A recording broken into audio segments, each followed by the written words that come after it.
Hello friends, പുതിയൊരു വീഡിയോയിലേക്ക് എല്ലാവർക്കും സ്വാഗതം. ഇന്നത്തെ വീഡിയോയിൽ നമ്മൾ പരിചയപ്പെടുത്താൻ പോകുന്നത് industrial socket, single phase industrial സോക്കറ്റിനെ കുറിച്ച്. ഇത് എന്തിനൊക്കെയാണ് വെക്കുന്നത്, ഇതിന്റെ അപ്ലിക്കേഷൻ ഒക്കെ എങ്ങനെയാണ്, ഇതിന്റെ ഫിക്സിംഗ് എങ്ങനെയാണ്, ഇതിന്റെ ഉള്ളിൽ എന്തൊക്കെയാണ് ഉള്ളത്, അതിനെ കുറിച്ചുള്ള ഡീറ്റെയിൽ ആയിട്ടുള്ള ഒരു വീഡിയോ ആണ്. പിന്നെ 3 ഫേസ് ഇൻഡസ്ട്രിയൽ സോക്കറ്റിനെ കുറിച്ച് നമ്മൾ വീഡിയോ ചെയ്തിട്ടുണ്ടായിരുന്നു. അതിനൊരു വീഡിയോയുടെ ലിങ്ക് ഞാൻ ഇതിന്റെ മുകളിലായിട്ട് കൊടുക്കാം. അപ്പോൾ അത് കാണാത്തവരുണ്ടെങ്കിൽ ആദ്യം ആ വീഡിയോ ഒന്ന് കണ്ടോ. അതിനുശേഷം സിംഗിൾ ഫേസ് ഇൻഡസ്ട്രിയൽ സോക്കറ്റിനെ കുറിച്ച് കാണിച്ചു തരാം. മാത്രമല്ല, ഈ ഒരു ഇൻഡസ്ട്രിയൽ സോക്കറ്റ്, ഇതിന്റെ ഒരു 4 ഇൻഡസ്ട്രിയൽ സോക്കറ്റ് ഞാൻ സെർവർ റൂമിൽ അപ്പുറം നമ്മുടെ സൈറ്റിൽ തന്നെ ചെയ്തിട്ടുണ്ട്, ഫിക്സ് ചെയ്തിട്ടുണ്ട്. ആ ഒരു ഫിറ്റ് ചെയ്ത കാര്യങ്ങളും അതിലേക്ക് എങ്ങനെയാണ് ഫിറ്റ് ചെയ്തിരുന്നുള്ള എല്ലാ കാര്യങ്ങളും ഞാൻ ഈ വീഡിയോയിൽ ഞാൻ കാണിച്ചു തരാം. അപ്പൊ നമുക്ക് അത് ഫിറ്റ് ചെയ്ത അതിന്റെ ഉള്ളിൽ എന്തൊക്കെയാണുള്ളത്, അതിന്റെ എല്ലാ കാര്യങ്ങളും നേരെ നോക്കാം. നമ്മൾ ഇൻഡസ്ട്രിയൽ സോക്കറ്റ് 4 ഇൻഡസ്ട്രിയൽ സോക്കറ്റ് ഈ വാളിൽ ഫിക്സ് ചെയ്തിട്ടുണ്ട്. ഓപ്പൺ ആക്കിയിട്ടാണ് ഫിക്സ് ചെയ്തിട്ടുള്ളത്. അപ്പൊ ഈ റൂം എന്ന് പറഞ്ഞിട്ടുണ്ടെങ്കിൽ ഇതിന്റെ ഇവിടെ ആവശ്യം വന്നിട്ടുള്ളത് സെർവർ റൂമാണിത്. നെറ്റ്വർക്ക് കാര്യങ്ങൾ ELVന്റെ ഒരു സെക്ഷന്റെ ഒരു സെർവർ റൂമാണ്. അതായത് 4 വെച്ചിട്ടുണ്ട് നമ്മൾ ടോട്ടലി. 2 ഒരു സെർവർ, അതായത് റാക്ക്, അങ്ങനെ 2 റാക്ക് ഇവിടെ വരുന്നത്. ടോട്ടലായിട്ട് ഇവിടെ കൺട്രോളിംഗ് സിസ്റ്റം കാര്യങ്ങളൊക്കെ വർക്ക് ചെയ്യാൻ വേണ്ടിയിട്ട് 2 സിസ്റ്റമാണ് ടോട്ടലായിട്ട് വരുന്നത്. അതിന് വേണ്ടി 2 സിസ്റ്റത്തിന്, അതായത് ടോട്ടൽ 4 പവർ സോക്കറ്റ്, അതായത് ഇൻഡസ്ട്രിയലിന്റെ 2 വെച്ച് ടോട്ടൽ 4 നമ്മൾ ഫിക്സ് ചെയ്തിട്ടുള്ളത്. ഇത് നമ്മൾ ഓപ്പൺ ആക്കിയിട്ടാണ് വെച്ചിട്ടുള്ളത്. ഓപ്പൺ ആക്കി വെക്കുമ്പോൾ പ്രത്യേക ഒരു കാര്യം ശ്രദ്ധിക്കേണ്ടത്, കുറച്ച് ഹെവി ആയിട്ട് തന്നെ നമ്മൾ വെക്കണം. സ്ക്രൂ എല്ലാം ചെയ്യുമ്പോൾ അല്ലെങ്കിൽ എക്സ്പാൻഷൻ അടിക്കണം. സ്ക്രൂ ചെയ്യുകയാണെങ്കിൽ നല്ല ഹെവി ആയിട്ട് 2 ഇഞ്ചിന്റെ ഒക്കെ സ്ക്രൂ എല്ലാം അടിച്ചിട്ട്, കാരണം ഇൻഡസ്ട്രിയൽ സോക്കറ്റ് എല്ലാം കുറച്ച് ടൈറ്റ് ആയിട്ട് ഉണ്ടാവുക. നല്ല പുറത്തേക്ക്, അതായത് കണക്ട് ചെയ്യുമ്പോഴും ഡിസ്കണക്ട് ചെയ്യുമ്പോഴും കുറച്ച് പവർ അവിടെ വരും.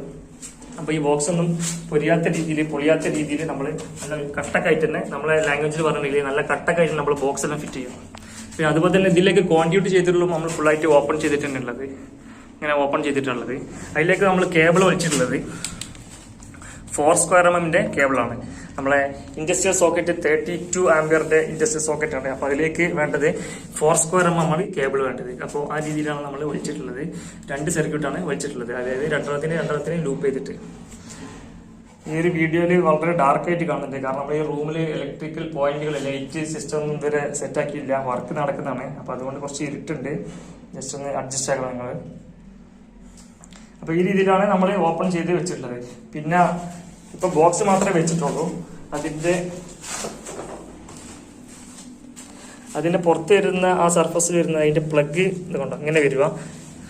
എർത്ത്, ന്യൂട്രല്, ഫേസ്, ഇതിന്റെ ടോപ്പ്. ഇതാണ് ഇതിന്റെ ടോപ്പ് വരുന്നത്. നല്ല ഹെവി ടോപ്പാണ്. ഇതിലേക്ക് ആ പ്ലഗ് കണക്ട് ചെയ്തിട്ട് നേരെ ഇതിലേക്ക് കറക്റ്റ് കണക്ട് ചെയ്യും. ഇതിന്റെ ബാക്ക് സൈഡിലാണ് ഇതിന്റെ വയറ് കൊടുത്തിട്ടുള്ളത്. കണ്ടോ, 3 വയർ ഇവിടെ ആൾസോ അതിന് തന്നെ കൊടുത്തിട്ടുണ്ട്.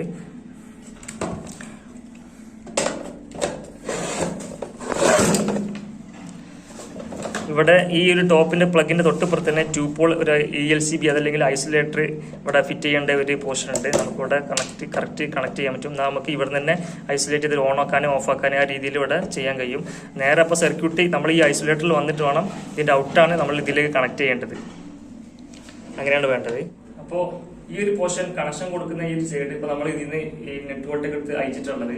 അതിപ്പോ ഈ സർഫസ് ബോക്സ് മാത്രം ഫിറ്റ് ആക്കാൻ വേണ്ടി അയച്ചു വെച്ചിട്ടുള്ളത്. ഇത് കണക്ട് ചെയ്യുമ്പോൾ ഈ രീതിയിലുണ്ടാവും. ഇങ്ങനെ ഇതിലാണ് നമ്മൾ ആ പ്ലഗ് കണക്ട് ചെയ്യുക. അപ്പൊ ഈ പ്ലഗ് കണക്ട് ചെയ്യുമ്പോൾ ഏകദേശം എത്രത്തോളം വരും അതിന്റെ ഒരു പുറത്തേക്കുള്ള പ്രൊജക്ഷൻ. അപ്പോൾ സ്ഥലം കുറവുള്ള സ്ഥലങ്ങളിലൊക്കെ ആണെങ്കിൽ, അതായത് ഒരു ഏരിയ കുറവാണെങ്കിൽ നമ്മളിത് കൺസിഡർ ആക്കുന്നതാണ് നല്ലത്. ഇവിടെ നമുക്ക് കുറച്ചുകൂടി വിശാലമായ സ്ഥലം ഉണ്ടായതുകൊണ്ടാണ് ഈ രീതിയിലാക്കിയത്. കൺസിഡർ ആക്കേണ്ട ആവശ്യമില്ല. പുറത്തൊന്നും കാണാത്ത ഭാഗമായതുകൊണ്ട് വേറെ വിഷയങ്ങളൊന്നും വരുന്നില്ല. അതായത് ഒരു 5 സെന്റിമീറ്റർ കൂടി കൺസിഡർ ചെയ്ത് നമുക്ക് ഉള്ളിലേക്ക് പോകും. ആ രീതിയിൽ വേണമെങ്കിൽ അങ്ങനെയും ചെയ്യാൻ പറ്റും. ഇവിടെ ആവശ്യമില്ലാത്തതുകൊണ്ടാണ് നമ്മൾ ഓപ്പൺ അടിച്ചിട്ടുള്ളത്. അപ്പൊ കുറച്ച് പുറത്തേക്ക് പ്രൊജക്ഷൻ ചെയ്തിട്ടാണ് ഈ ഒരു പ്ലഗെല്ലാം വരിക, ഇത്രയും വരിക. എന്നിട്ട് ഞാൻ നിലത്തോട്ട് നേരെ കണക്ഷൻ കൊടുക്കുക ചെയ്യും. അപ്പോൾ ഇത്രയാണ് ഇതിന്റെ കണക്ഷനെ കുറിച്ച് വേറെ കോംപ്ലിക്കേഷൻ ഇല്ല. കറക്റ്റ് ന്യൂട്രൽ ഫേസ് എർത്ത് ഇങ്ങനെയാണ് കൊടുക്കേണ്ടത്. എർത്ത് മസ്റ്റ് ആയിട്ട് കൊടുക്കണം. ഇൻഡസ്ട്രിയൽ സോക്കറ്റ് ആണ് 32 ആംപിയറിന്റെ ആയതുകൊണ്ട് എന്തായാലും 32 ആംപിയർ അല്ല, ഏതിലായാലും നിങ്ങൾ എർത്തിങ് ചെയ്തിരിക്കണം. ഇതിൽ വലിച്ചിട്ടുള്ളത് 4 mm വയറാണ്. ഇതാണ് നമ്മളെ 2 സെർവർ റൂമിലേക്കുള്ള ഈ നെറ്റ്വർക്കിന്റെ ഫുൾ സിസ്റ്റം എന്ന് പറയുന്നത്. 2 സിസ്റ്റംസ് ആണ് ടോട്ടൽ ഉള്ളത്. അങ്ങനെ ഈ ഒറ്റ ഒന്നിനാണ് 2 പ്ലഗ്, അതുപോലെ ടോട്ടൽ 4 പ്ലഗ്. ഇതാണ് അതിന്റെ ഉള്ളിൽ വെക്കാൻ പോകുന്നത്. കാരണം നമ്മളെ ഇൻഡസ്ട്രിയൽ സോക്കറ്റിന്റെ വർക്ക് അതെല്ലാം കഴിഞ്ഞിട്ട് വേണം ഉള്ളിലേക്ക് ഇൻസ്റ്റാളേഷൻ ചെയ്യാൻ വേണ്ടിയിട്ട്. അപ്പൊ ഇതിന് വേണ്ട എല്ലാ നെറ്റ്വർക്കിന്റെ കേബിളുകളും കാര്യങ്ങളൊക്കെ ആ റൂമിലേക്ക് എത്തിയിട്ടുണ്ട്. അതൊന്ന് ഞാൻ ജസ്റ്റ് ഒന്ന് കാണിച്ചു തരാം. അപ്പൊ ഇതാണ് ഈ നെറ്റ്വർക്കിന്റെ കേബിളും കാര്യങ്ങളൊക്കെ നിങ്ങൾ ഒന്നും വിചാരിക്കണ്ട. അതെല്ലാം ഇൻസ്റ്റാളേഷൻ കഴിഞ്ഞ ശേഷം ഇത് നല്ല ഹെവി ആയിട്ട് തന്നെ അടിപൊളിയായിട്ട് ഓരോന്നും നല്ല ലേ ചെയ്ത് നല്ല അടിപൊളി വൃത്തിയിൽ ചെയ്യേണ്ട ഒരു സംഭവമാണ്. അപ്പൊ ആ ഒരു ഇൻസ്റ്റാളേഷൻ ആ ഒരു പാനൽ ഇവിടെ വെച്ചതിന് ശേഷമാണ് ഈ കേബിളൊക്കെ നല്ല അടിപൊളിയായി ചെയ്യേണ്ടത്. ഇതിന്റെ ഇതുവരെ അപ്പുറം ചേർന്നൊക്കെ വന്നിട്ടുള്ളതുണ്ടോ, അതുപോലെ കേബിൾ ട്രേ അടിച്ചിട്ട് നല്ല സ്റ്റാൻഡേർഡ് വർക്ക് ആയിട്ട് തന്നെ ചെയ്തിട്ടുണ്ട്. അപ്പൊ ആ ഒരു ഇൻസ്റ്റാളേഷൻ ആ റാക്ക് ഇവിടെ ഫിറ്റ് ആക്കിയതിന് ശേഷം ഇതെല്ലാം നല്ല വൃത്തിയോടെ ചെയ്യുന്നതായിരിക്കും. അപ്പോൾ ആ ഒരു ചെയ്യുന്ന ഒരു വീഡിയോയും കാര്യങ്ങളും അതുപോലെ ഇതിന്റെ വർക്ക് കഴിഞ്ഞ ശേഷമുള്ള ഈ ഒരു റൂമിന്റെ ഫുൾ ആയിട്ടുള്ള ഒരു വീഡിയോ ഞാൻ ചെയ്യാം. അപ്പൊ നിങ്ങൾക്ക് എത്രത്തോളം മനസ്സിലാവും ഇതിന്റെ ഒരു വൃത്തിയും കാര്യങ്ങളും നമ്മൾ എത്രത്തോളം ഇത് ചെയ്തിട്ടുണ്ട്, എങ്ങനെ ഇത് കണക്ട് ചെയ്തിട്ടുള്ളതൊക്കെ. ഇപ്പൊ കാണുമ്പോൾ അതൊരു വളരെ വൃത്തികേടായിട്ട് തോന്നാമെങ്കിലും ഇതിന്റെ ഒരു ലാസ്റ്റ് വീഡിയോ ഞാൻ വീണ്ടും മറ്റൊരു വീഡിയോ ഞാൻ കാണിക്കണ്ടേ. അപ്പോൾ ഇത്രയും കാര്യങ്ങളാണ് ഈ ഇൻഡസ്ട്രിയൽ സോക്കറ്റിനെ കുറിച്ച് പറയാനുള്ളത്. ഇതുപോലുള്ള ഇതിനെക്കാട്ടും നല്ല അടിപൊളി വീഡിയോ പറ്റി ഞാൻ വീണ്ടും വരും. അത് നിങ്ങൾക്ക് ഈ വീഡിയോ ഇഷ്ടപ്പെട്ടാൽ ലൈക്ക് ചെയ്തോ, അതുപോലെ നമ്മുടെ ചാനൽ ഒന്ന് സബ്സ്ക്രൈബ് ചെയ്തോ. ഇതുപോലുള്ള ഒരുപാട് ഇലക്ട്രിക്കൽ സംബന്ധമായ വീഡിയോസ് എല്ലാം നിങ്ങൾക്ക് വീണ്ടും നോട്ടിഫിക്കേഷനായി ലഭിക്കണമെങ്കിൽ തൊട്ടപ്പുറത്തുള്ള ആ ബെൽ ബട്ടൺ കൂടി നോക്കുക. പുതിയ വീഡിയോ പറ്റി ഞാൻ വീണ്ടും വരും. Okay, thank you.